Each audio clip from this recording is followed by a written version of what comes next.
nung sinabi nilang pangit daw ako, feeling ko sila yung sinungaling.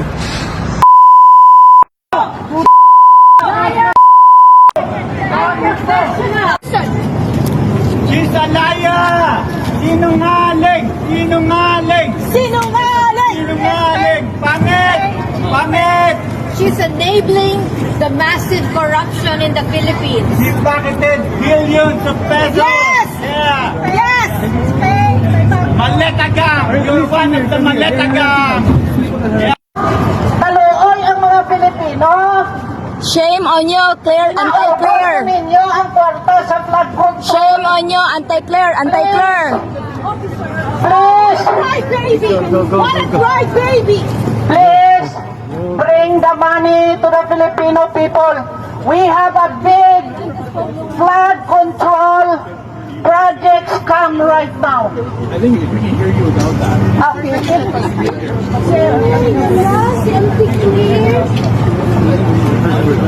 Kapal ng mukha!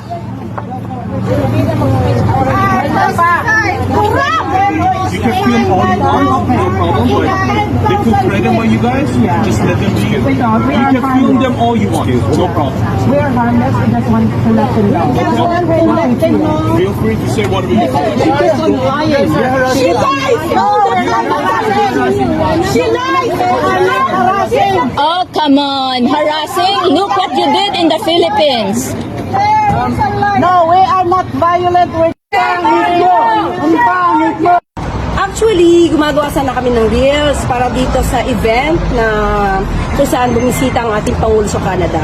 So gumagawa kami ng reels, tapos may lumapit sa amin na Pilipino. So ngumiti ako, tinanong niya ako si Yussi Claire, sabi ko, yes. At doon, sinasabi niya na, sumigaw na siya, you ask your president to resign. So kinuyog na kami.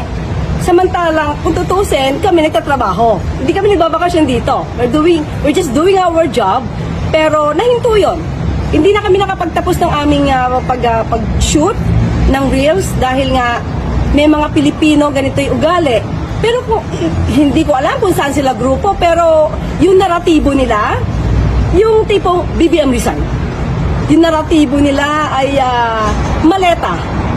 Yung naratibo nila magnanakaw. So, at sinabihan ako na pangit. Sabi at sinungaling. So, nung sinabi nilang pangit daw ako, feeling ko sila yung sinungaling. So, may mga ganyan tao. May freedom of expression tayo, pero hindi naman kailangan maging bastos. Pilipino kayo, hindi naman ganyan na ugali ng mga Pilipino eh.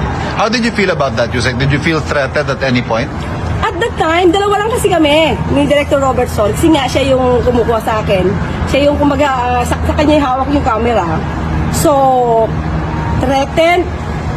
Siguro in a way, kasi dalawa lang kami. Hindi ko alam kung mananakit sila or what. Kasi parang, siguro yung grupo naman nila, parang kung sino man yung idolo nila, parang sanay sa bayolente. Yung pagiging bayolente. So, syempre hindi namin alam.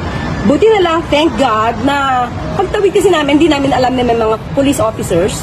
So, pagtawid namin, so, kinausap na namin sila kasi sumusunod sila eh.